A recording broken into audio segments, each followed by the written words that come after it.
This is the 10% Happier Podcast. I'm Dan Harris.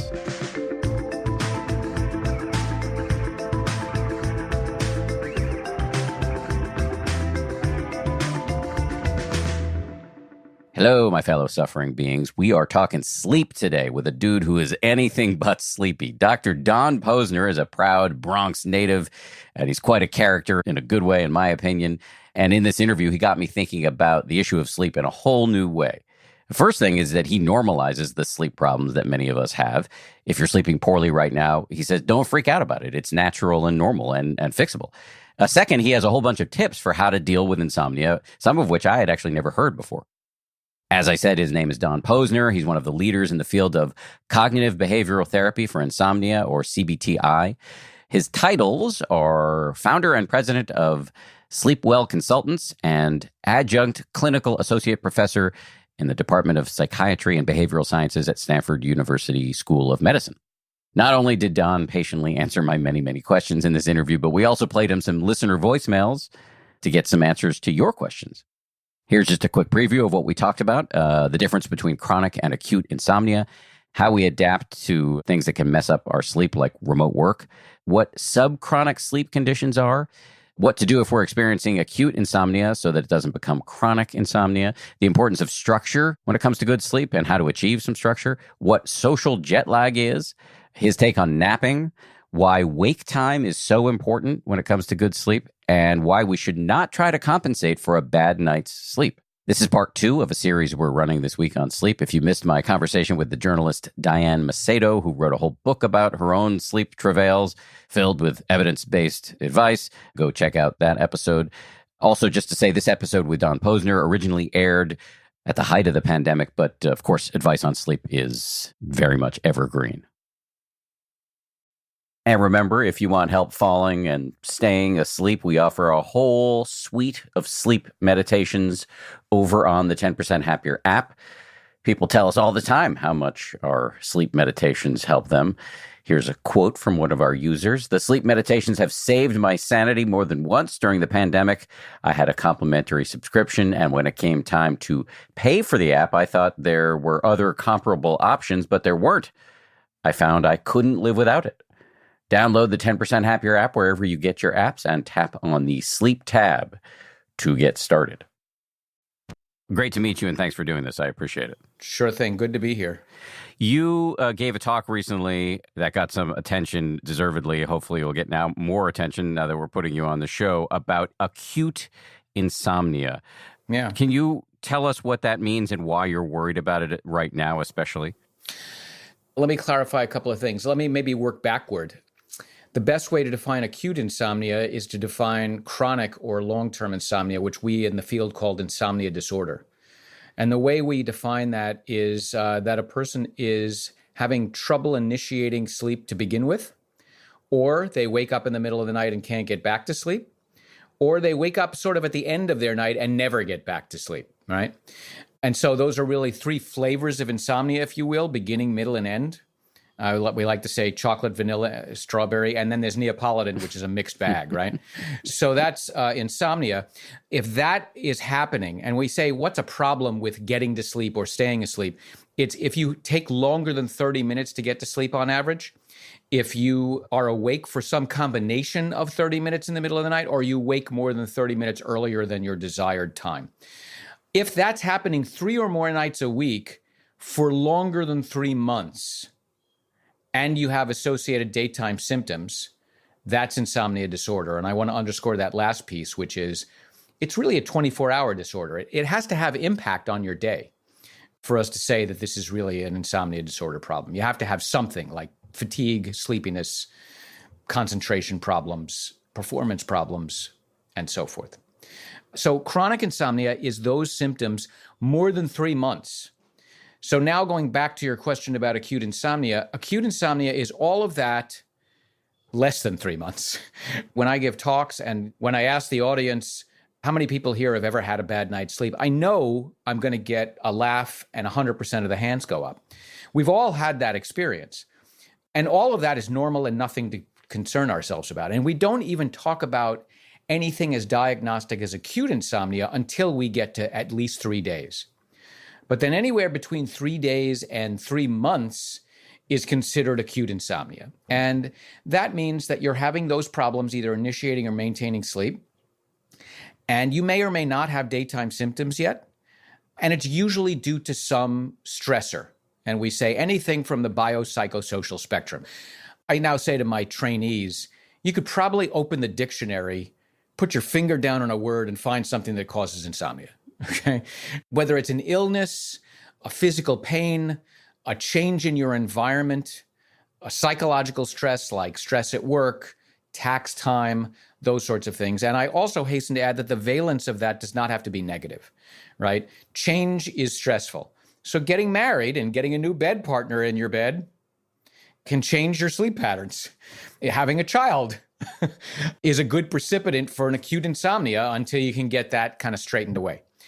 The thought process is absolutely very much that that's a normal reaction to stress, maybe even a good one, because if we go back evolutionarily speaking, sleep is a dangerous activity, right? If you're asleep, you're vulnerable.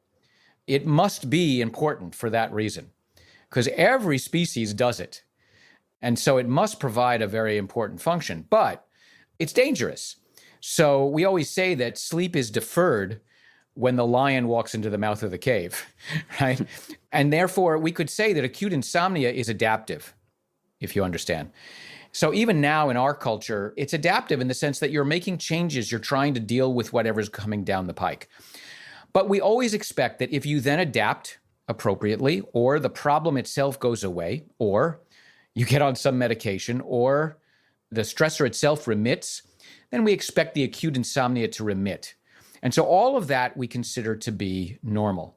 And it is for a smaller subset, but yet epidemic numbers that sort of gravitate into this chronic insomnia realm, which is where people like myself and my colleagues come in terms of helping people to treat that.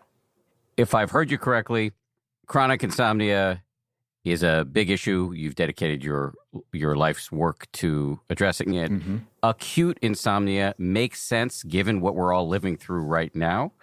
Mm-hmm. In some people, it will escalate to chronic, and that's the source of your big concern right now. 100% correct. Okay. Yeah. So what could be causing more acute insomnia now than in normal times? Well, we're all more under stress.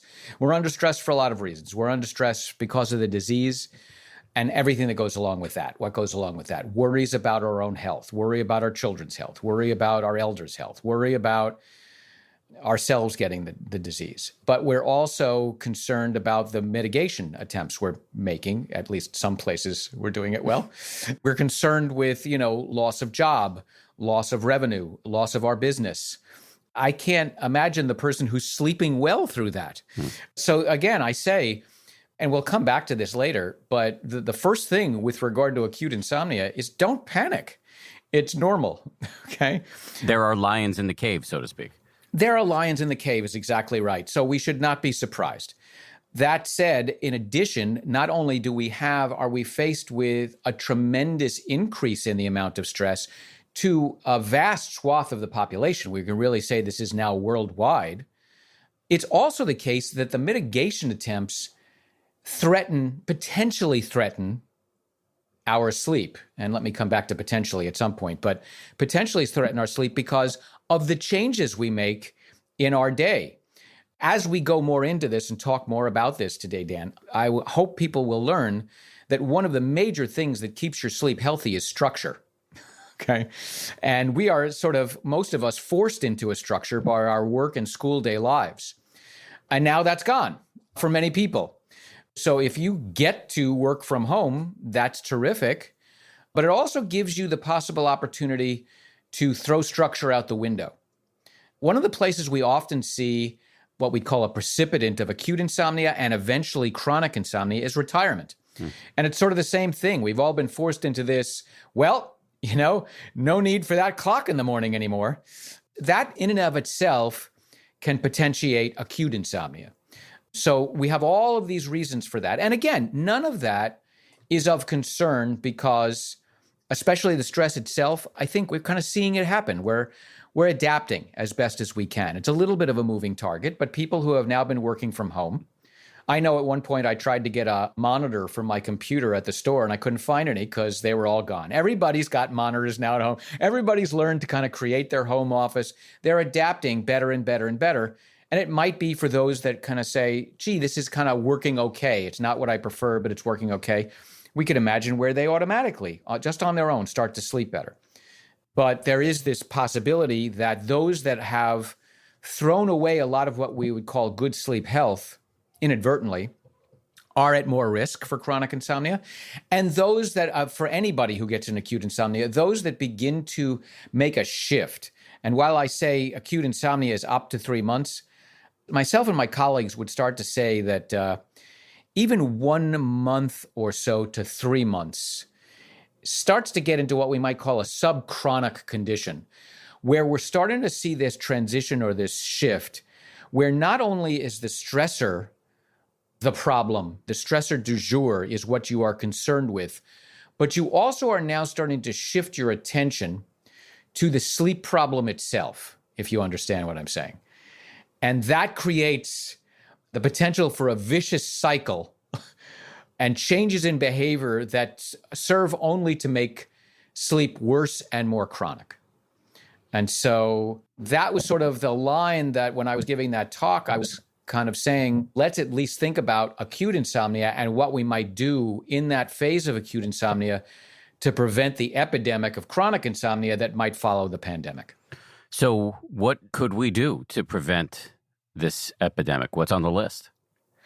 Without getting too sciencey about it, let's understand that, as I said, there's an importance to structure. And if I was going to start that conversation, the place I always start is the single most point of important structure there is, and that's wake time.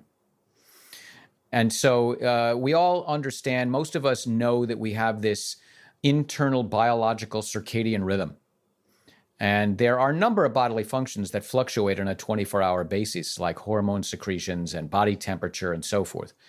But for the sake of our conversation, what we're looking at from a circadian point of view is sleep-wake rhythms.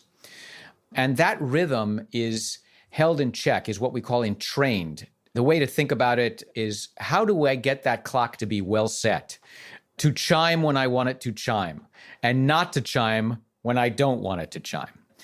The single most important point of data, of input into that clock, is wake time, which is also a proxy for my first exposure to daylight and light exposure. And so getting up at the same time, at least most days a week, is important, okay? If you are someone who has now thrown the clock out, and some days you are getting up at 6, and some days you are getting up at 7, and some days you're getting up at 8 and 9. That is what we call social jet lag. So imagine, if you will, just anybody listening has to just think, what would happen, and I'm based in the East Coast right now, so I'll take an East Coast reference, but what would happen if you flew from the East Coast to the Midwest, to say from New York to Chicago, and stayed overnight for one night and flew back to New York, and then stayed one night, but the very next day flew to Denver, okay? And then stayed there one night and then flew back to New York. And then the very next night flew to Los Angeles and stayed there for a night and flew back to New York. How would you feel, Dan? I'd feel like a working journalist, because that's what I used to do all the time, but it feels crappy. It feels crappy is the perfect word. It feels crappy. And that's, of course, jet lag. But what I want people to understand is that you can feel that same, what we'll call social jet lag, by varying your times in the morning just as much. So if you're not already having trouble sleeping, you don't have to be heavy-handed about it. When I'm working with patients and trying to right their sleep, I talk about getting up at the same time 7 days a week to fix the clock. What I will always tell them is a well-oiled clock, if you will, doesn't require quite the same amount of consistency as a broken clock to fix it. So the well-oiled clock, we will usually say, requires what we've seen in most people, which is 5 days a week. Most of us get up around the same time every day, 5 days a week. And a couple of days, usually on weekends, we do it a little differently. And that doesn't throw anybody into a tizzy. And so if you're already not having problems sleeping, all I can recommend is get up at the same time 5 days a week and largely go to bed at the same time or after, if you're not sleepy, 5 days a week, because that will help maintain good circadian entrainment and good circadian rhythm. Now, add to that, any other regularity in our lives can add to that circadian entrainment. So regular meal times, as opposed to grazing on a random schedule. Regular exercise times. Going back to some structure in your life. Take a walk at the same time every day. Do things like that at the same time every day. Maintain your activities during the day. Try to get out and be active. Activity helps sleep. And nothing begets lethargy like lethargy. So sitting around and doing nothing is not a great idea either. We are diurnal animals, which means we're not raccoons. We don't forage for food at night. We do our foraging and our work during the day. So most of us should be on a daytime schedule. We should be eating our meals during the day. Our activity and work should be during the day. And as we transition into night, we should make that transition into lower levels of light. We don't have to be sitting in the dark, but lower levels of night, and also transition our activities. We probably should not be working right up until bedtime. We should not be letting our difficult child who lives on the other side of the country call us at 11 o'clock at night with their problems. We should set a limit for that and transition into quieter, more relaxing times, at least an hour or two before bedtime. Those are just some good health tips for people who are already sleeping well. I'm staying away for the moment from the typical sleep hygiene sort of things, bedroom, environment. Those are always in place and should be in place, and we can talk about those later. But in terms of right now, what do you really need to focus on if you're home and not working and don't have that structure imposed upon you? I can say that, we probably, for most of us, that now you might be able to nap a little bit. And napping is not bad. The problem with napping is there's a right way to nap and a wrong way to nap. If you feel like you want to build napping in, you can, and we can do it the right way. If, however, you foresee that soon you're going to be going back to work, keep in mind that when you nap, when you take a siesta during the day, as many cultures do, that you are reinforcing your internal clock for wanting that nap at that time of the day. So if you think in even a month you're going back to work and can't nap, you're probably best off trying to avoid that nap during the day if you can at all help it. If you do nap, whether because you want to now just build that into your life, as many, for instance, retired people might do, or you just can't help it because you're having a problem with sleep at night, you're trying to compensate as little as possible. So if you are going to nap, the ideal time to nap, and we all know we have this little dip after lunch, this postprandial circadian dip in rhythm.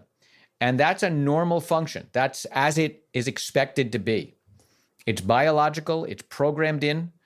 It's a time when our drive to sleep has already been built up somewhat by half of our day's activities, and yet our circadian rhythm is going into a little bit of a lull. So that's the best time, and that is something like 7 to 9 hours after you wake up in the morning, or habitual wake time. And a short nap, 20 minutes, and set an alarm to wake yourself up is much more preferable, the so-called power nap, to sleeping for an hour or two. That's going to rob you, again, of more sleep the next night. And it is going to leave you feeling a lot of sleep inertia when you wake up. You're going to feel worse when you waken from that nap than you did going to sleep. A good short nap will carve off just enough sleepiness, and then your circadian rhythms, alerting signals are kicking back in anyway, that it's going to give you a nice stepping stone for the day.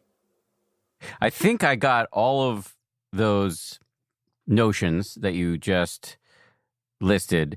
There was one thing, though, that you said, it was what you led with, that I'm still a little curious about, which is you said wake time is the sort of apex predator of levers you can pull. I'm mixing my metaphor horribly here. But anyway, wake time is super important. Let's just put it more colloquially. I'm having a hard time disentangling that from bedtime. Wouldn't that be the more important input? No, it really is wake time with regard to with that daylight exposure.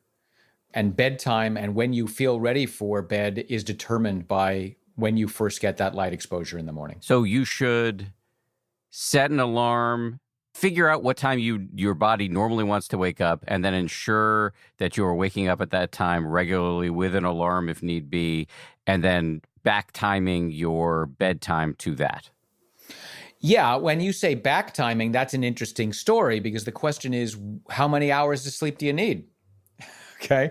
And I don't think most of us in this country know how much we need. That is each individual. But if you think you're good at knowing what you need and you are going to do that, yes, exactly what you said is what I would do. What time do you either need to wake up in the morning or now want to wake up in the morning? And then backtrack from that for the amount of hours you think you need. So if I'm having trouble sleeping, and by the way, I definitely fall in the chronic insomnia category. So just to say that, and I know you can't and shouldn't be giving clinical advice here. So if I'm either chronic or acute insomnia, and I want to work this first piece of advice that you gave about wake time, to operationalize that, I would think about what is the wisest wake time and then set an alarm to get myself up. Yes. And then impose some discipline on the front end around bedtime so that I'm getting enough sleep. Yes. To hit that. Okay. Yes. And the bedtime is also then not a curfew. I'm not saying you must then go to bed at that hour or else. What we're really saying about bedtime is if in a 24-hour day you think you need 7 hours and you're waking up at 7, then bedtime's roughly around midnight, and you shouldn't go to bed before that. And again, you started to make a transition I hadn't yet made, but is reasonable to do at this point, which is first we have people who are already sleeping well. Should they maintain some of this structure to maintain that wellness? Yes. If you are starting to have a problem, now you should absolutely be doing those things to kind of get yourself back on track. And the second rule I would put on wake time being structured and bedtime being structured is don't compensate for a bad night. And that goes along with rule number 1. If wake time is wake time, if it's 7 o'clock, it should be 7 o'clock. The fact that I was awake for 2 hours in the middle of the night doesn't mean I should now sleep till 9. It will just make it more likely that I'm going to have more trouble down the road. Okay? So the rule is always, whatever your sleep need is, get that amount of sleep most days or less. Never go for more. And certainly don't go for more when you are trying to compensate for a bad night of sleep. So it's that person who should neither get up any later, should not go to bed any earlier, and should not nap during the day to compensate for that lost sleep. We have an internal mechanism of sleep regulation between what we call sleep drive and circadian rhythm that will right itself if we allow it by not doing those things I just mentioned. Coming up, Dr. Posner tackles the controversy around how much sleep we actually need every night, when you should go see a sleep expert, and when and how sleep medications should be used.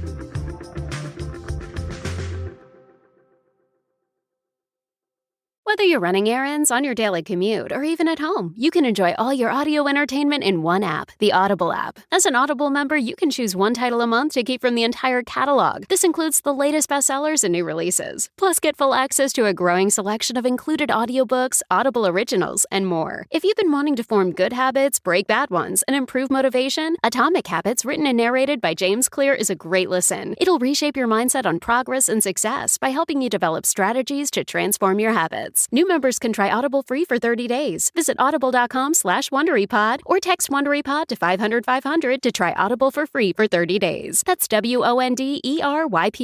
Audible.com/WonderyPod or text WonderyPod to 500-500 to try Audible for free for 30 days. What do millions of Americans and 4 U.S. presidents have in common?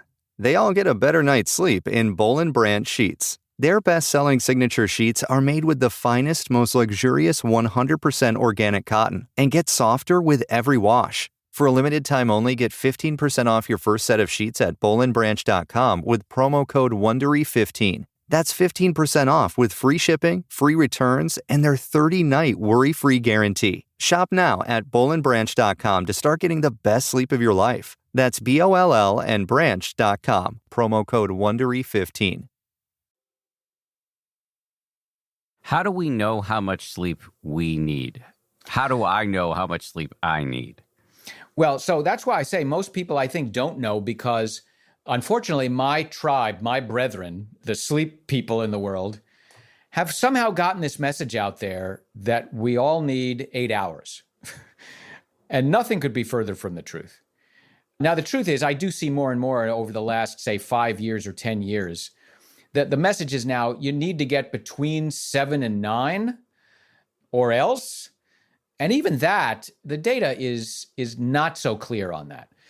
That the range of what people need within maybe a standard deviation or so of the normal mean is somewhere between about 6 and 9 hours. So that's about where I would put it. That said, understand, the average is actually not 8 in this country. The average in the mode is closer to 7.5.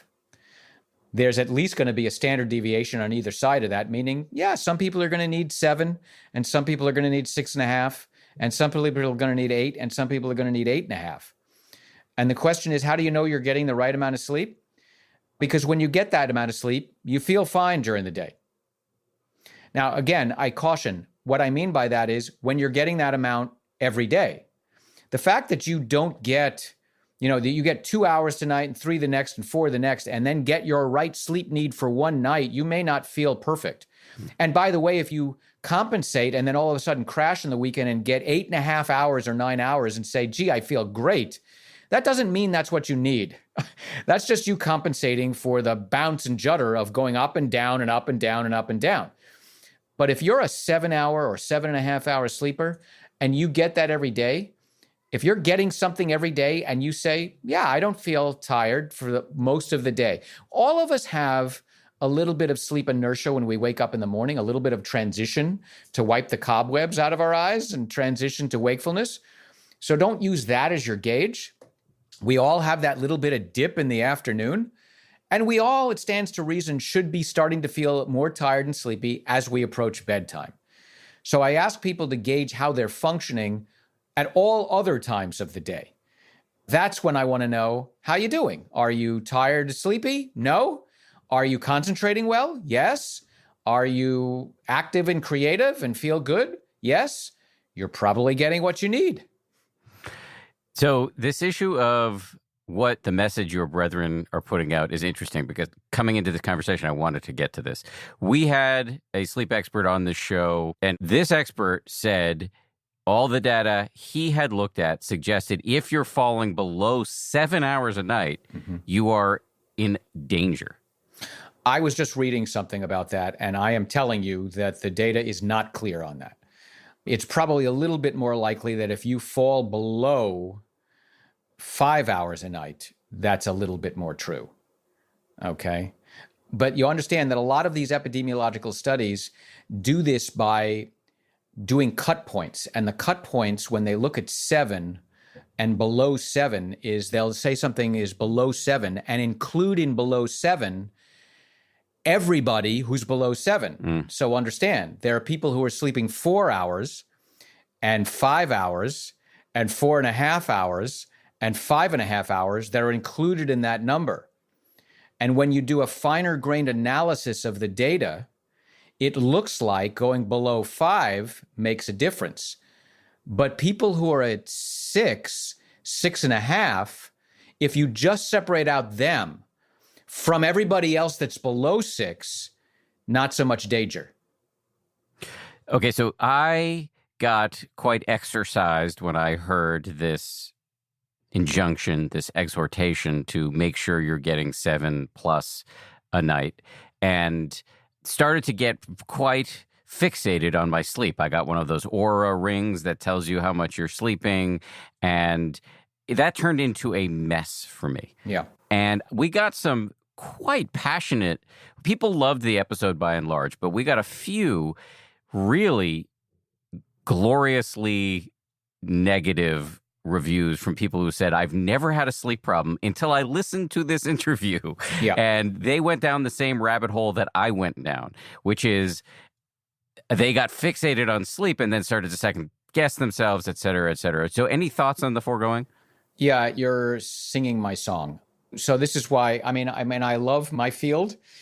And look, I understand the data that this person, whoever they were, said they looked at. It's out there. I can show it to you. But what I'm telling you is when you do this finer grain analysis, there are a number of papers that are now saying, whoa, whoa, whoa, whoa. And in some ways, it doesn't matter. So let me say a few things about that. So I will stick with this idea that under 6 is more the cut point. So give me 6 to 9.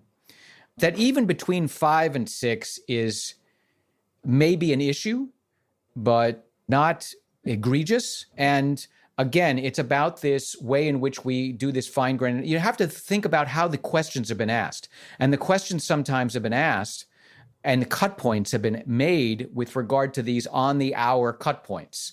So what eventually some people did was to look at data below 7 hours. When you start to look at between 7 and 8, that's a slice. And when you look at between 8 and 9, that's a slice. When you look between 7 and 9, that's a slice that's smaller than below 7. Okay? Below 7 is everything that's below 7. That's a much wider margin. And so I tell you, there are people in that margin that they looked at who are sleeping 5 hours and 4 hours. And therefore, they're being included and they're swaying the numbers. Right. So if you look under 7, yes, there's an indication that some of them are more prone to certain kinds of morbidity and mortality, we say. But that may be because that number is overwhelmingly being swayed by the people who are getting much less sleep than that. Going back to your comment, which I love, the other thing they're not doing when they do these studies is they're never looking at the people I just talked about, which is they're just saying, how much sleep do you get? And not how do you feel? Okay. So suppose you took a cohort of people who were getting 6 hours a night and felt great, and you found 10,000 of those people. That's not what they're doing. Okay. They're just lumping everybody in. So some people get 6 hours a night because they're not sleeping well. And they could get more, or they should get more. And some people are getting, being forced into that by work schedules. But some people get 6 hours because that's what they need. And if you get 6 hours and you feel great, and you get that every day, if you try to sleep for 7 or 8 hours, you're going to get insomnia. Okay? You're going to expand your sleep opportunity beyond what your body can give you. You will occasionally sleep for 7 or 8 hours and put yourself into deficit so that you now no longer need as much sleep the next night and have a night of insomnia. And this is what starts to happen. And then people get freaked out. And so I've been saying this for a long time. My brethren are well-meaning. We should definitely they're out there also saying we should take sleep much more seriously. Yes. We should be attentive to what our sleep needs are and fight like the dickens to get that. Yes. But to start saying everybody needs between these numbers and you should get it is absolutely makes business for me. I get people with insomnia all the time who are coming and saying, but so-and-so said, or they said, and I go, oh, they again. Okay, let's debunk that. So if you're getting overly fixated on your sleep because somebody's told you that sleep is important, you're going to undermine the whole machine. If you're getting overly fixated on sleep for any reason, you're going to undermine the whole machine. Sleep, that's one of the big issues here. And one of the pieces of advice I give to everybody, but also especially those people who are having trouble sleeping. You cannot make yourself sleep. You cannot. Sleep is such an automatic process. It is, think of it like heart rate, digestion, perspiration, respiration. And I say to my patients, you don't ever find yourself after your last meal thinking, let me see if I can digest a little bit faster here. Okay? And they'll say, oh, no, I never do that. And I'll say, why don't you do that? And they'll say, because I don't have any ability to do that. And I'll say, exactly the same with sleep. If you get into bed and you start trying to make yourself sleep, you are done for. I ask these questions in my audiences. I always ask for somebody when I'm usually training other therapists how to do this work. And I always ask for somebody who is a good sleeper in the audience, and I ask them to raise their hand, and I say, okay, forget any other behaviors you have in terms of reading in bed or not reading in bed, watching TV in bed, whatever your habits are. At some point, most of us close the book, do all of that sort of stuff, and put our heads down on the pillow. And I ask that person who's a good sleeper, tell me what it is that you do at that point to get to sleep. And 100% of the time, I get either a shrug of the shoulders, a quizzical look, the answer, I don't know, the answer, I'm not sure what your question is, because that's exactly the right answer. Good sleepers do nothing. When you ask them what happened last night when you got into bed, they say, I got into bed and then I don't remember. That's what it should feel like, Dan. When you start getting into bed and saying, I don't know, am I close? Am I getting there? Am I not? You're way beyond already where you should be in terms of trying too hard. And of course, everybody and their brother has a remedy. And when you start becoming fixated on your sleep, it is one of the worst, what we call perpetuating factors that keeps insomnia chronic. Okay, well, you just described my life. Well, sounds like I need to come see somebody like you. And so that actually is, because we're going to start taking some questions now from the audience. But before we do that, I want to give you a chance to say something that you said to me before we started recording, which is you're going to give general...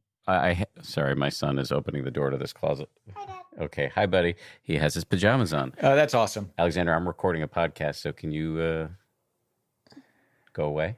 Okay, but I'll be in here defending Toby. Okay, be quietly. Okay. All of my meetings are like this now, Dan. So he is 5 and has made 1 million appearances on this podcast during the pandemic. Because... That's awesome. That's just awesome. Yes, he's coming in here to pet our cat. Okay. So your point is you'll give general, I hesitate to use this term, but advice, but it is not the same as going in to see a doctor and having the doctor or the sleep expert diagnose what your particular issues are. Right, exactly. So let me go back again. How do we transition from acute insomnia to chronic insomnia? And we talk about what we call perpetuating factors. And those perpetuating factors, by and large, have to do with the things we've talked about here today. I start to alter my sleep schedule as a way to compensate for my poor sleep, and therefore I throw myself further off. I will begin to work harder at something that I never had to work at before in my life, and by doing so, exert more energy and tense up, okay? Which you can imagine is not conducive to a good night's sleep. And this is one we haven't mentioned yet, and it's a tip I can give. If you are in the middle of the night awake, and I don't care whether you're just thinking random thoughts or all the way up to worry, it's not a good idea to stay there. And the people who are staying there are engaged in what I just talked about, which is sleep effort, for one thing, right? They're holding on to that mattress for dear life, hoping that sleep will come back. But the other thing they're doing, night after night, week after week, month after month, is associating their bed with a place of worry and thinking and ruminating about stuff. So imagine that you can start to get sleepy while you're on your sofa watching television and then go into bed, and like Pavlov's dogs, boing, you're wide awake because your bed is now a trigger for being awake. So my recommendation to people who are not sleeping well is that if they're awake, never be in bed when you're awake. Go somewhere else, do something fun, wait until you're sleepy again and try again. And if it doesn't happen tonight, it doesn't happen tonight. Again, acute insomnia is normal. Don't panic. And if you don't compensate, if you don't stay in bed, if you don't overthink it, if you don't work too hard at it, it's going to rectify itself, as I said, and usually within a few nights. So yeah, you might lose 2 or 3 nights and then right the ship and you'll be fine. But people got to get at it right away and they cause themselves more problems. The other thing, of course, people do is they start to worry about this. Oh my God, I'm not getting enough sleep. What is this going to do to me? Imagine what that thought does to your sleep. So going back to your question, There are a number of different perpetuating factors, and any given individual who's not sleeping well might be exhibiting some or all or others of those factors. And what it requires to get well is a really good assessment, a good evaluation of that process by somebody who knows what they're doing and then knows how to fix those things. Because right now I can tell somebody, look, don't stay in bed and you won't develop a problem. Once you've done that for 6 years, you ought to see a professional to help you get beyond that, because just getting out of bed for one night isn't going to do it. I want to prevent people from getting there, but if you're there, you should go seek professional help. As I always say, for other disorders, we understand that the doctor wants an X-ray before they cast your leg. They want blood work before they give you a medication. And likewise here, I'm not going to give anybody specific ideas about what to do other than what we've already talked about. And what I would advise anybody who has tried a couple of these things and it's not working to do is go get it properly assessed by a professional who is a behavioral sleep medicine specialist like myself. So just to put a fine point on this, the tips or advice that general guidelines that you're going to share in the course of this, and you've already shared in the course of this interview, are basic sleep hygiene that we should all be sort of endeavoring to operationalize in our lives. But if we're finding ourselves with chronic or subchronic insomnia, that's the time to actually go get an individual assessment. Yeah, look, even subchronic, if you do some of these things, it might work. But if you've gone beyond 3 months, and more often than not, by the time somebody comes to see me, they've had their insomnia for 3 years and 30 years. So once you cross that 3-month mark, you tend not to get better without some targeted treatment. And I'm talking about non-pharmacological treatment, not medication. The number one, I should get this out there, the second largest medical organization in the country, the American College of Physicians, has now done a guideline paper on insomnia and has basically made the statement that the treatment of choice for insomnia disorder is cognitive behavioral therapy for insomnia, which is a non-medication therapy for insomnia, which goes after all these things we've talked about. And that, if it were possible, unfortunately, there's not enough of me out there, but if it were possible, that somebody ought to almost fail this before they go on to a medication. Because medications are great for short-term insomnia, but they were never really intended for the long-term problem. Is it safe to go see a sleep doctor right now? I mean, I had been under the impression that in order to really get the most out of a sleep doctor or a sleep expert, you need a sleep study. But I don't really feel like going into a hospital in the era of COVID. Is it fine just to, do a series of consults over Zoom and get going that way? I'm so glad you asked that question. First of all, when I say I practice behavioral sleep medicine, that encompasses a lot of different sleep disorders, and insomnia is only one of those. And beyond what I do behaviorally, there are medical sleep disorders and medical things that we do. The most common of those would be obstructive sleep apnea, and many of your listeners may know about that. And the most common, the treatment of choice for that is CPAP, or continuous positive airway pressure. In order to get diagnosed with sleep apnea appropriately, you have to have a sleep study, as you have noted. And yes, often that entails going into a sleep lab and sleeping there. But more and more frequently, even those labs are now doing home studies. And certainly in the era of COVID, I'm sure they're almost entirely doing home studies and diagnosing you for those kinds of disorders there. Coming back to insomnia, insomnia is a disorder that does not, unless you suspect other occult sleep disorders, does not require a sleep study whatsoever for the diagnosis. And so somebody like myself could diagnose you online like this, and we are right now in an age when telehealth is flourishing and state laws are allowing people to do more telehealth rather than bringing people into the office. So for the particular type of work we're talking about with regard to treating insomnia with cognitive behavioral therapy for insomnia, it can be done exclusively online through telehealth. How's that? I love it. Figuring this out is now number one on my to-do list. Yeah.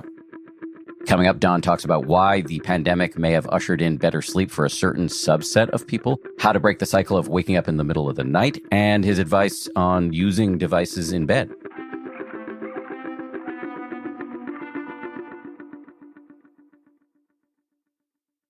Angie has made it easier than ever to connect with skilled professionals to get all your home projects done well. Just bring them your project online or with the Angie app and answer a few questions. With Angie, you can book instantly at an upfront price or request and compare quotes from multiple pros so you can find the best price for your project. So the next time you have a home project, just Angie that and start getting the most out of your home. Download the free Angie mobile app today or visit Angie.com. That's ANGI.com. Raising kids can be one of the greatest rewards of a parent's life. But come on, some days parenting is unbearable. I Love My Kid, But is a new parenting podcast from Wondery that shares a refreshingly honest and insightful take on parenting. Hosted by myself, Megan Gailey, Chris Garcia, and Kurt Braunohler, we will be your resident not-so-expert experts. Each week, we'll share a parenting story that'll have you laughing, nodding, and thinking, oh yeah, I have absolutely been there. We'll talk about what went right and wrong. What would we do differently? And the next time you step on yet another stray Lego in the middle of the night, you'll feel less alone. So if you like to laugh with us as we talk about the hardest job in the world, listen to I Love My Kid, But wherever you get your podcasts. You can listen ad-free on the Amazon Music or Wondery app. Before we dive into some of these questions that we got from listeners who called in and left us voicemails, is there anything else, any other points you want, macro points, micro points, anything you want to say before we start getting into these kind of specific issues? Yeah, there's one that we haven't touched on, which is one of the interesting things. And look, there's no question that everything we've talked about, I think, is true. And by the way, there's people all over the world right now doing research studies and getting grants on COVID and sleep and looking at all of those issues. So we don't have all the data right now, but we will eventually. But anecdotally, no question, some people are becoming more stressed and therefore at risk for acute insomnia and at risk, therefore, for chronic insomnia. And some people may be altering their schedules in ways that are making them at risk for acute and chronic insomnia. That said, one of the things that I'm definitely hearing within my field is that at least some subset of people are sleeping better now than they ever did. Interesting. And I wanted to get that out there because I can only speculate as to why that is. But I think it has to do with things that we've been talking about. But I did talk about this idea that we all have sort of a proper sleep number, if you will, a sleep need, having nothing to do with a sleep number mattress. We all have a sleep number. I'm going to use the number 7 because I hate using the number 8. Everybody somehow thinks, all of my patients come into me and they're locked into an 8-hour time frame. I'm going to use the number 7. Suppose you're a 7-hour sleeper. The other thing that we all genetically have is a preferred sleep phase, meaning when in the 24-hour day am I best able to get my 7 hours? And we all have an intuitive sense of this. This is the effect that we have when we think about somebody as being a night owl or somebody being a morning person. So when I say that somebody needs 7 hours, they can probably get 7 in a fair range of sleep, but it may be that they can get their best sleep between 10 to 5 and not between 1 to 8. And somebody else is going to get their best 7 hours between 1 to 8 and so on and so forth. What I think may be happening during COVID for people who are working home is that if in fact they are getting up with some structure in their lives, they're doing so, but at a different set of phases than they did when they were forced to work. When you have to get up in the morning at 5:30 in order to get showered and dressed and shaved or make-upped, and then into the car and commute for an hour, and then get to work on time, you don't have to do any of that anymore. And now maybe you can afford to get up at 7 o'clock instead of 5 o'clock or 5:30. And it may be that just that slight shift of an hour and a half allowed you to sleep a little bit better because it's closer to your preferred phase. It also may be that people are feeling better because they're not being shorted. Again, I'm not saying anybody can sleep any number of hours. I'm saying if your sleep need is 7, you should try to get 7. And if you're getting 6, you're going to feel a little shorted. And it may be that our work schedules for many people are forcing them to burn the candle at both ends and not getting enough sleep. That's a message my brethren have out there that they're right about. We should try to get what we need is the way I'd like to frame the message. And COVID may be allowing some people to get what they need in the proper phase. And so if you're finding yourself sleeping better, I think that may be the reason. That's so interesting.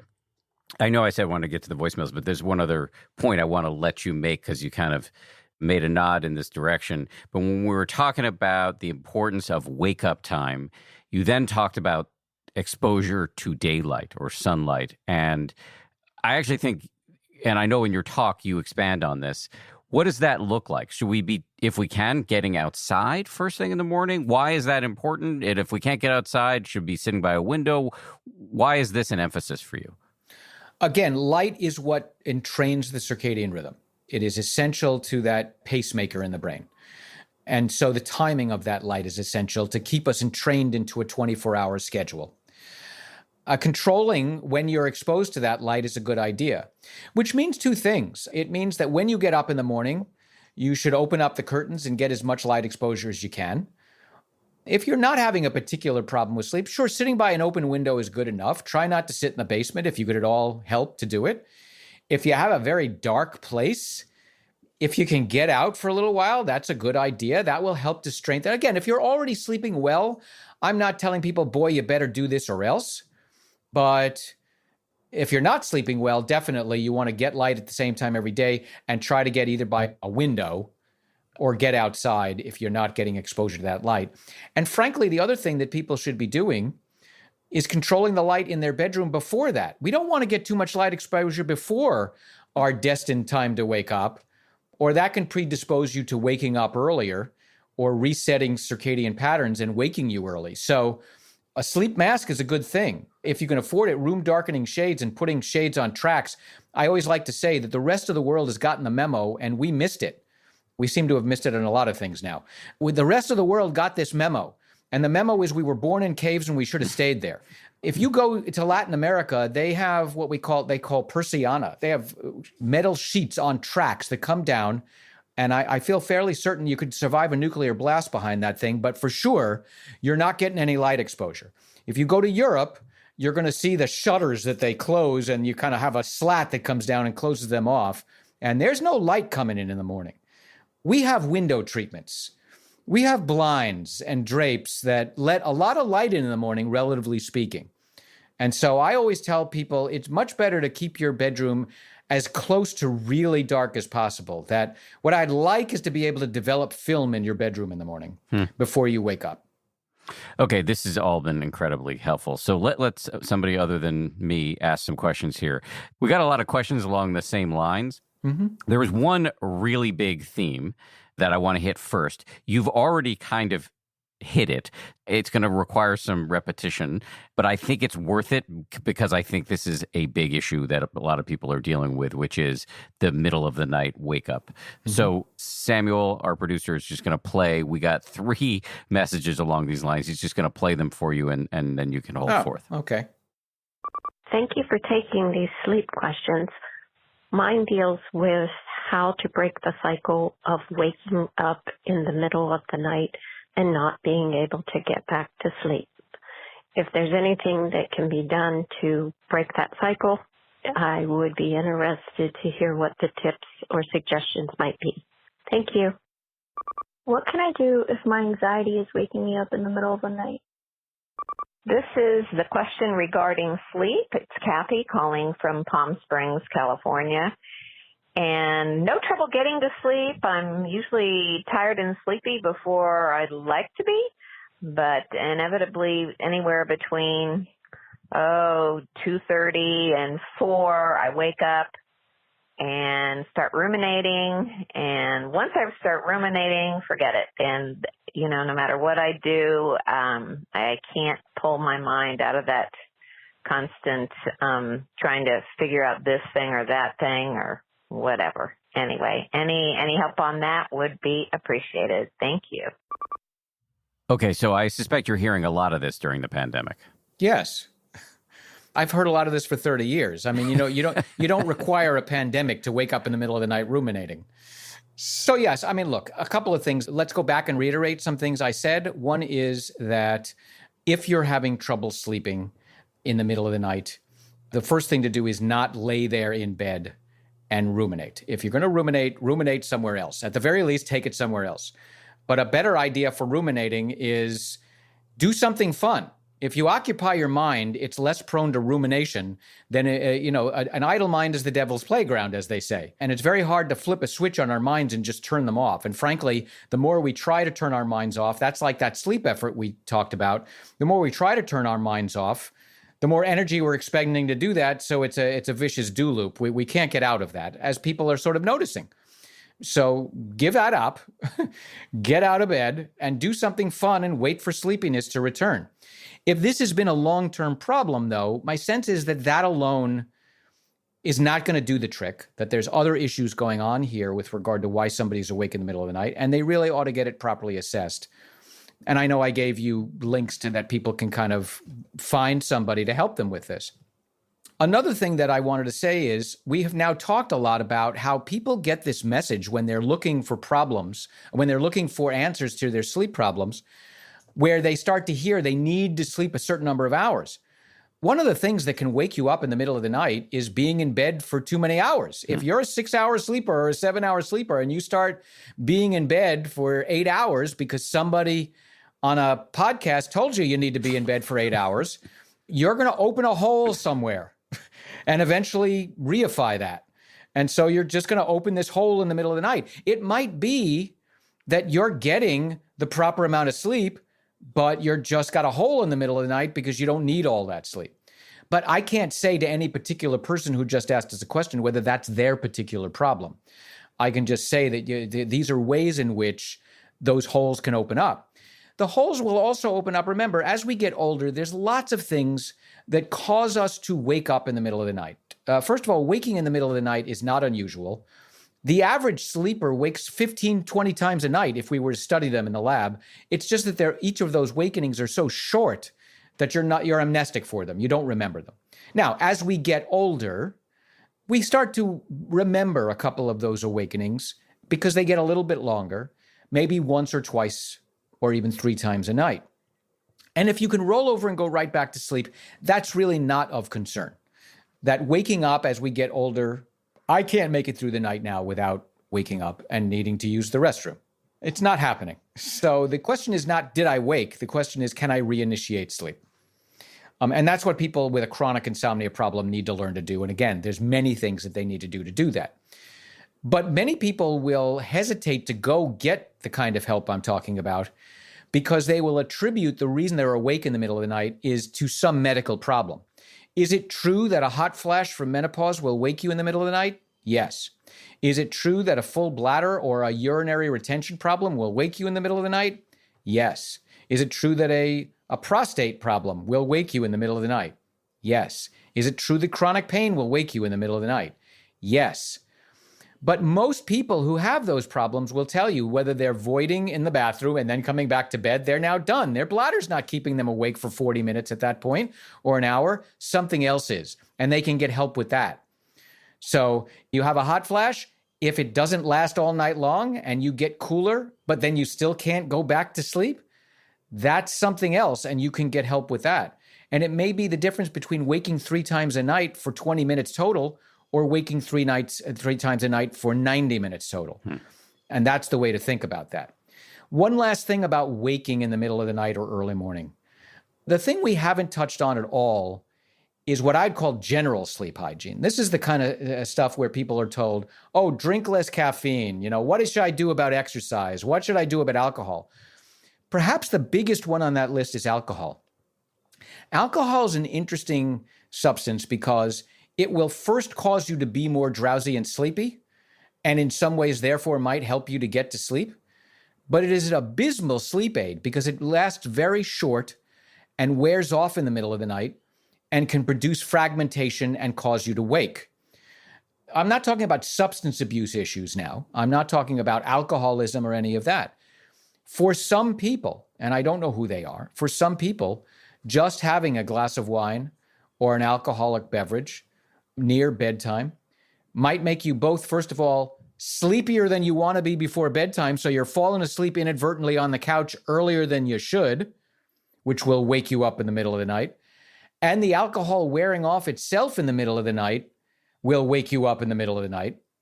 And so if anybody out there has a doctor that says, oh, maybe a glass of wine before bed would be a good idea, don't listen to that. It's really a bad idea to use alcohol to help you to sleep right now. And I now said that. Do any of the people that called in, is it alcohol that's causing their problem? Almost certainly not. But it's a good jumping off point for worth talking about that issue. Let me ask a question on this waking up in the middle of the night thing. This plays off the very first thing you said, which is if it's going on for a while, you get out of bed, do something fun. Mm-hmm. One thing that might be fun for some people that I would imagine you would say we shouldn't do is play video games on your phone or do anything on your phone, because then you're bombarding yourself with the kind of blue light that might make it harder to fall back to sleep. Is that correct? So yes and no. I mean, remember, we don't want to get a lot of light exposure in the middle of the night, but please, for those of you out there who are taking this to heart, put out night lights and things like that. Don't bump into walls. Don't fall and break your hip. Don't do any of those things. It's okay to get low-level light. It's okay to watch television. If you're watching television, that's all about the light you need, right? If you're reading a book, you want a book clip light, or you want, a source of light from behind you to light the book, that's fine. So then we come to devices like iPads and phones and things like that. And what I will say there is you touched on the idea that it's not light per se, but the spectrum of blue light that has the most effect on the circadian rhythm. And most of us now, almost all of our devices have a blue light filter. So download the blue light filter. You can set it to say, I want no blue light between 10 p.m. and 8 a.m. And your screen will take on a little bit more of an orange tint, and that should do better. There are blue light filters that you can download off the internet if you don't have it built into your machine. So that would make it better. It depends on the person. There are people who have what I would call real circadian rhythm disorders. That's different from insomnia. You can have people who have significant circadian rhythm disorders, which is beyond the scope of today's talk. For those people, they need to be much more careful and sensitive about light, and I would be advising those folks to stay away from handheld devices with light sources close to the eye. But for the average person who does not have a significant circadian rhythm disorder, they can probably get away with it. But if they're concerned, again, do something fun, but do it at a distance from your eyes. Do the television, plug the computer with some device into your monitor screen so you can sit farther away from it, and download a blue light filter, and you should be fine. Great. So the next batch of questions, actually only two in this category that we're going to play for you, but I think this is quite a common question. It has to do with sleep aids.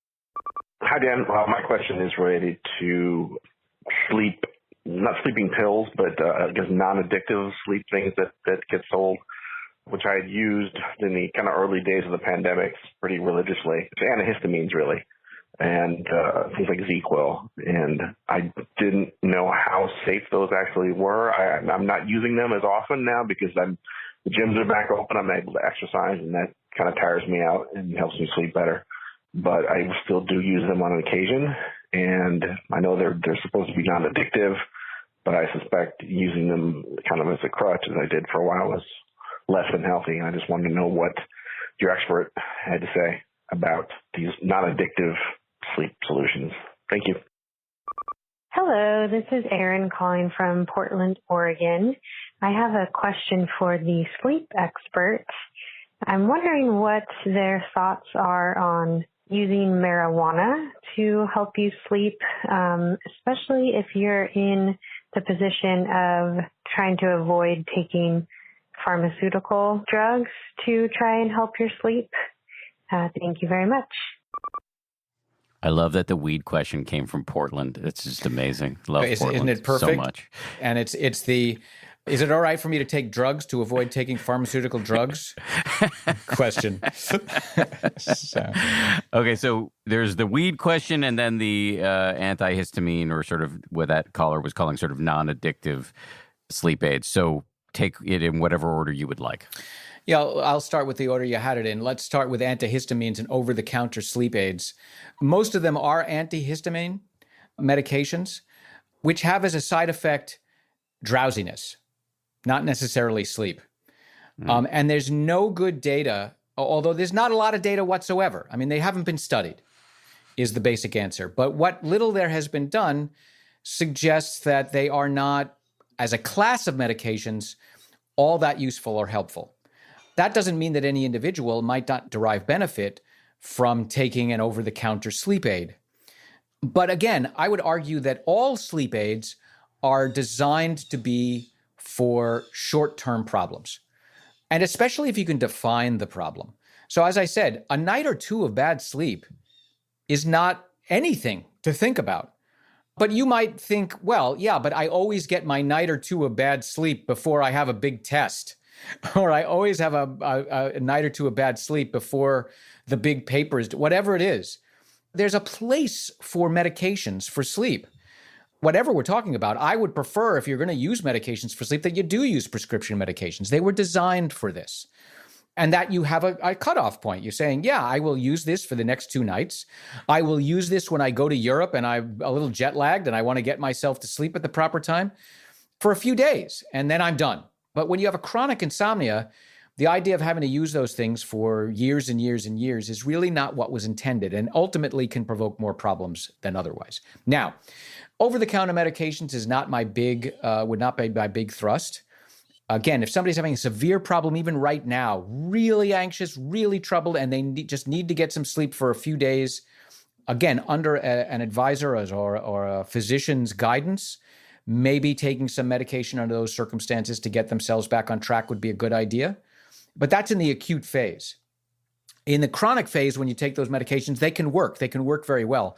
But they don't tend to fix those underlying perpetuating factors that I've now talked about so much today.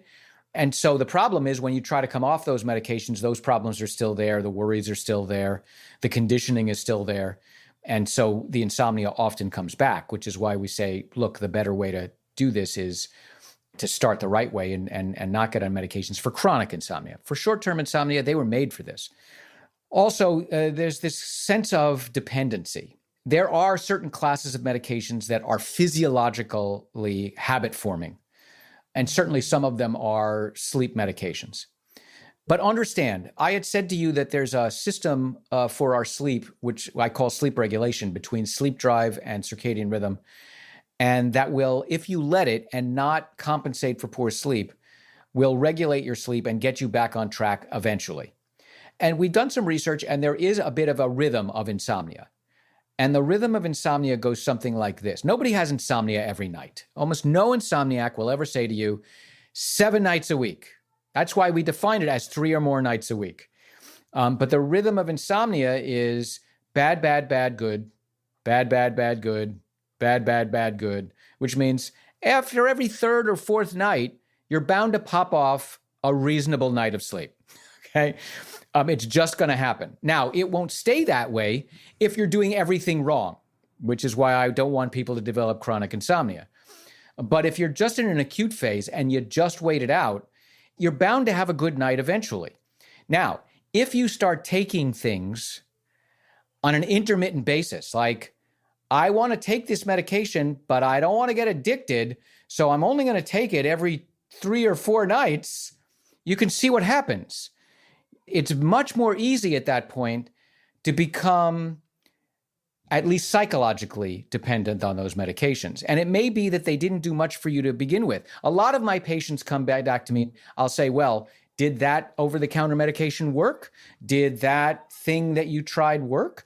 Did the doing whatever you do in bed work? And what I will hear inevitably is, well, yeah, sometimes. And I can say that about everything. You know what works for insomnia sometimes? Everything, including magic pajamas. Okay? If on your 3rd or 4th night you wear the magic pajamas, you're going to sleep. You know why? Not because of the magic pajamas. So do you understand what I'm saying? I do understand. And I want to get to the weed for a second, but let me just ask a question about sleep medications. The sleep expert that we had on previously strenuously argued that there is a big difference between sleep and sedation. So that if you're using something like a benzodiazepine and some of these sleep meds are in that family, I understand it. So like, what's the famous one? Ambien. Ambien is a benzo, I believe. It is not. Oh, I thought it was related to Valium or Klonopin and all. No, the newer class of medications like Zolpidem, which is Ambien, Sonata, Lunesta, those medications are what we call benzodiazepine receptor agonists. And they are much more specifically targeted to sleep and not sedation. And they are, while again, anybody can develop a dependency on these medications psychologically. Imagine you take it every night and it works for you, and then you stop taking it tonight. What do you think's going to happen? You're going to get into bed and start thinking, oh my God, I wonder if I'm going to be able to sleep without X, Y, and Z. What do you think that does to your sleep? So basically anything can do that. But those newer class of medications are not benzodiazepines. I would hasten to say that. I would definitely agree with the idea, though, that there's a difference between sedation and sleep. And so, again, I don't know whether he was advocating medications for sleep. I do advocate them as a short-term, but not a long-term solution. I don't think they're a good long-term solution. And I think people should work to get off of them. Where are you on weed? You got some? Where am I on weed? What we know about marijuana is that it works a lot like Ambien. Okay. That is, it will, in the initial phases, it will work to put you to sleep a little faster. It may wake you more in the middle of the night, but if you wake, you'll get back to sleep faster. And so, like Ambien, it will do both of those things. But there is a tendency, a possibility, like with Ambien and Lunesta and any of those medications, to become more tolerant to the medication, which means that over time, it's having less effect. If that happens, you then may find that it's taking longer to get to sleep and you're longer awake in the middle of the night. If you use weed for, a long time and then decide, I don't want to do this anymore, you again might have some significant problem trying to get to sleep and get back to sleep. Now, I'm not saying at that point that cannot be fixed. Just like everybody else's insomnia I just talked about, it can be fixed. If you're using marijuana, again, I would think of it like any other sleeping pill. I wouldn't use it for long-term fix. I would use it if you wanted for a short-term fix. Now, the other thing to kind of hasten is some people are using it for other things. We need to remember that some people are on various kinds of medications that might not be great for their sleep, but they need it for other reasons. Then that is a struggle to then get to a person like me to say, how can we make you the best sleeper you need to be on marijuana because you're using it for glaucoma, or on marijuana because you're using it for pain, or on marijuana because you're using it for cancer? And we do that all the time. So what I don't want people to run away from here is saying, that's it, I better stop my marijuana that I'm using for other things. But as a sole sleep aid, I would think of it like any of the other sleeping pills. It wouldn't be my first choice for long-term management of insomnia. Okay, so I think we have time for one more little set of questions here. These both have to do with something that, a psychology that I see at play in my own mind about bedtimes.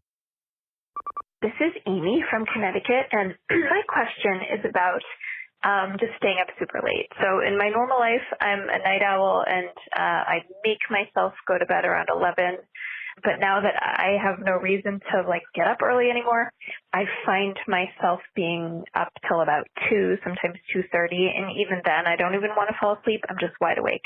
So how can I bring it back to 11? How can I get sleepy again? How can I retrain my body to not want to party all night? Thanks. Bye. On the subject of sleep, one thing that I struggle with, not so much with the act of falling asleep or staying asleep, but I find myself every night, whether it be doom scrolling on Twitter or watching TV too late at night, I kind of just want to keep it going and just won't allow myself to go to sleep at a reasonable hour.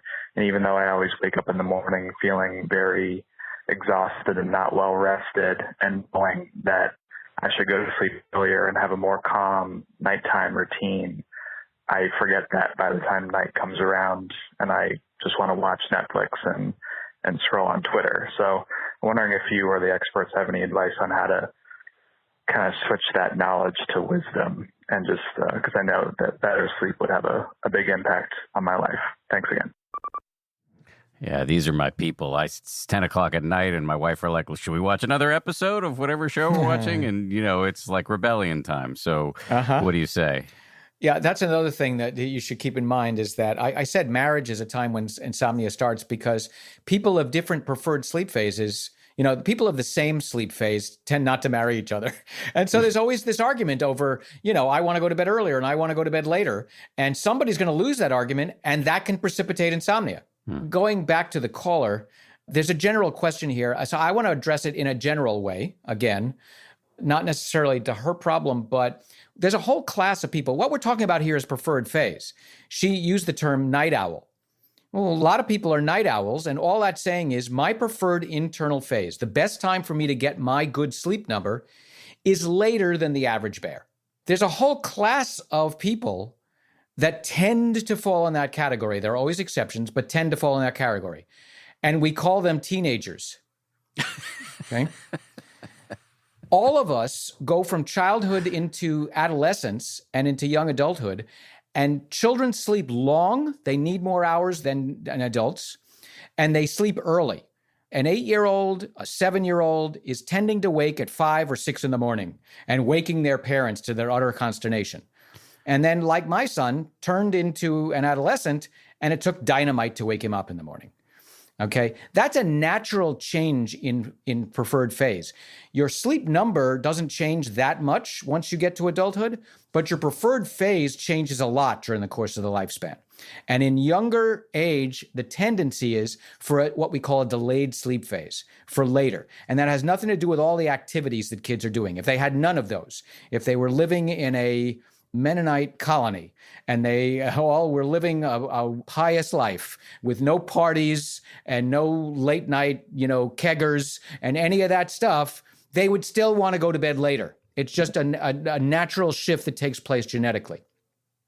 I had already mentioned to you that some people are sleeping better because they're being allowed to sleep in their natural phase. And I think that's nowhere going to be more true than with our teenagers and young adults, that they are going to be finding that they're going to bed later and they're sleeping in later because they can. And because they're doing it, they're getting more sleep. We are doing a terrible disservice to our teenagers by making them get up earlier than the young kids to go to school.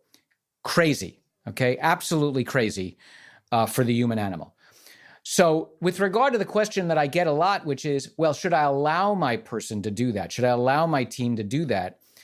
Again, if they're sleeping well and waking up in the morning and they feel like they're doing great, the answer is, I don't see why not.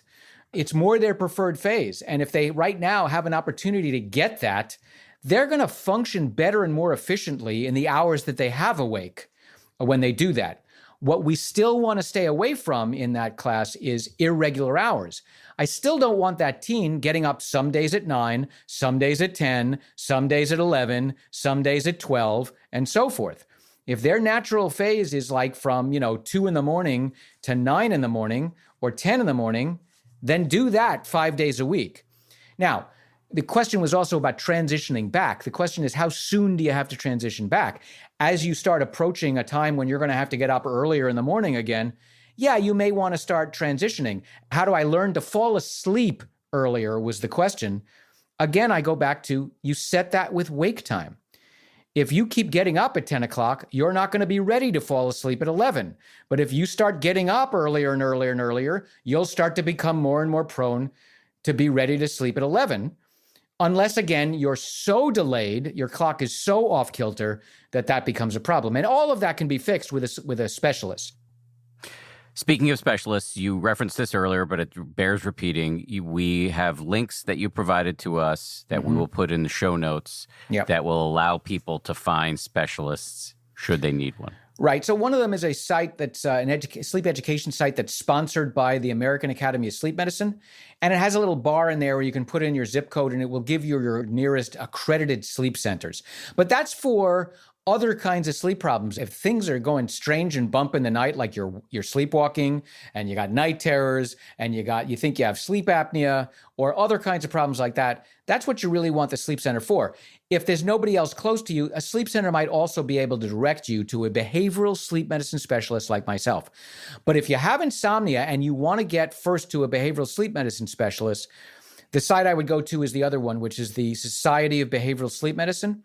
And when you go there, there's a place that says provider search, and it will give you a map of the United States. And you can click on your state, and it'll give you a listing of all the providers in your state that either do this regularly or are, frankly, certified or have diplomate status to do this kind of work. Don, this has been a real pleasure. Really. I love a salty guy from the Bronx. It's been really fun. We didn't get to your other question, Guy. I didn't know if you wanted to go back to that one, but we don't have to. The doom scrolling on Twitter and the Netflix thing? Yeah, and actually the answer is I'm a little bit more flip about that. I mean, this is a guy who's basically saying, I know I should be going to bed earlier, but I don't. And to which I have the answer is that, there's an old joke that says a guy goes into the doctor and says, doctor, it hurts when I go like this. And the answer is don't do that anymore. More seriously, there are some people with various kinds of problems like attention deficit disorders and obsessive compulsive disorders that really do struggle in a way that it makes it difficult for them to just choose to do it. And again, I'd say they need to get professional help and get that assessed. If it's not that, then a simple trick you can try if you kind of blow past the time you wanted to go to bed is set an alarm on your phone and have it go off at the time you want to get ready for bed. And then do so and see if that works. But the same advice you gave to the female caller of set an alarm in the morning and you'll be paying the price for that Twitter late night doom scrolling on Twitter that might strongly disincentivize you from doing it the next night. Absolutely. That's absolutely right. So I must have done a good job here because I taught you the right stuff. You definitely did a good job here. Yeah. I'll tell you some bad advice. When I was a little kid, I would go to my father, who was a jokester, and I'd say, Daddy, I can't fall asleep. And he would say, bend over and run as fast as you can into the wall. Yeah. Yeah, I know those treatments. Listen, I've seen it all. I've really seen it all, including magic pajamas. Yes, well, I'm going to invest in some magic pajamas. Well, just remember, they work sometimes. Don, thank you again. Really appreciate it. Yeah, my pleasure. Thanks for having me. This was a blast. Thanks again to Dr. Posner. That was a very helpful conversation for me personally. Thanks to you for listening. And thanks most importantly to everybody who worked so hard on this show. 10% Happier is produced by Gabrielle Zuckerman, Justine Davey, Lauren Smith, and Tara Anderson. DJ Kashmir is our senior producer. Marissa Schneiderman is our senior editor. And Kimmy Regler is our executive producer. Scoring and mixing by Peter Bonaventure of Ultraviolet Audio. And we get our theme music from Nick Thorburn of the great indie rock band Islands. We'll see you back here on Monday for a brand new episode. I was actually quite nervous for this because I so admire this person. I'm talking to a legend here, a hero of mine, Jennifer Egan, the novelist. Great conversation, even though I was nervous.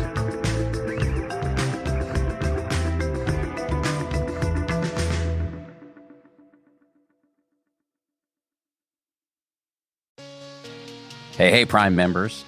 You can listen to 10% Happier early and ad-free on Amazon Music.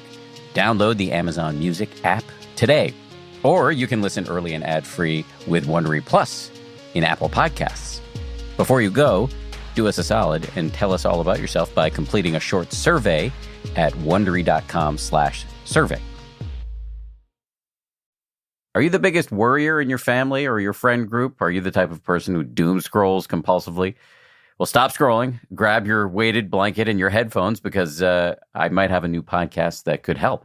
From Wondery, Don't Panic leans into our most absurd anxieties and diffuses them with humor and practical advice. Hosted by the anxious and overly informed comedian Anthony Atamanik, each week the show explores a worst-case scenario. Like, what do you do if you encounter a bear or a swarm of killer bees? Or you find yourself in quicksand? Each episode's Panic of the Week will make you laugh, learn, and possibly sweat profusely. Follow Don't Panic wherever you get your podcasts. You can listen ad-free on the Amazon Music or Wondery app.